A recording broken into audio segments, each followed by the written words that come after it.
This is a response to TOS100's video, A Miracle. About 25 years ago in my community there was a tragic car accident. I hate to call it an accident because it was planned.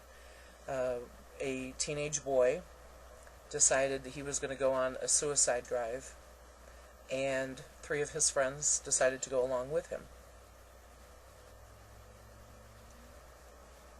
The resulting crash claimed the lives of 3 of those teenage boys, the driver and 2 others, and it was really brutal. The 4th boy survived, and although people called it tragic, they also exclaimed that it was a miracle because Ernie had made it through. Many injuries, a lot of hospital time and rehabilitation, but he survived. Now, I wasn't living in my community when this happened, and so my mother had called me to tell me what had happened, because one of the young boys that died was the son of her best friend from childhood. So it did hit very close to home. This young man was decapitated in this crash.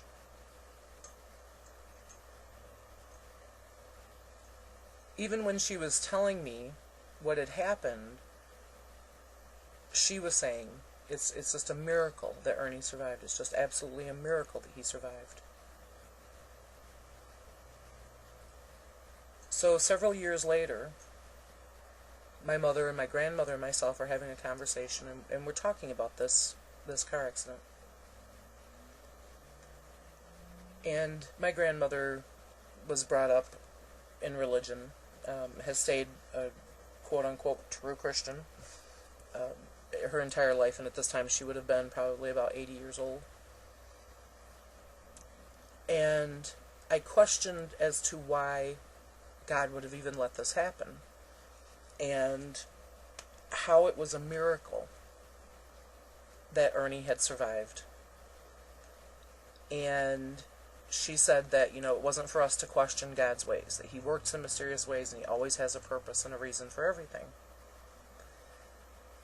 But there was nothing miraculous about Ernie's being saved from that accident, because nothing changed in his life.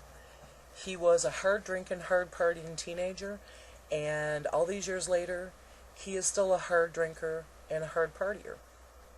He didn't dedicate his life to God. He didn't become a minister. He didn't become a Christian school teacher. He doesn't even go to church.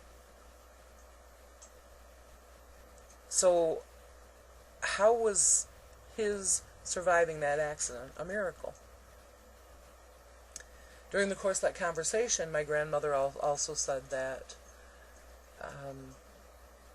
another byproduct or effect that this crash had was that the young man that we knew, his mother, my mom's friend, had rededicated her life to God, and that she credited the accident with that happening, that she had been a backslidden Christian, and that she got right with God.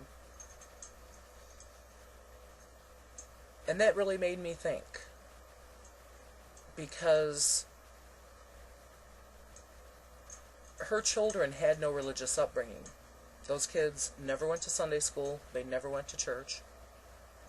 So the probability is that when Bobby died, according to the Christian religion, he's burning in hell. A 16-year-old boy condemned by God to burn in hell, because he's well beyond the age of reckoning. So he's burning in hell so that, according to my grandmother, his mother could get back with God and get right with God. So while her son is burning for eternity in hell, she gets to enjoy eternity in heaven. It just makes no sense. To call that a miracle just makes no fucking sense.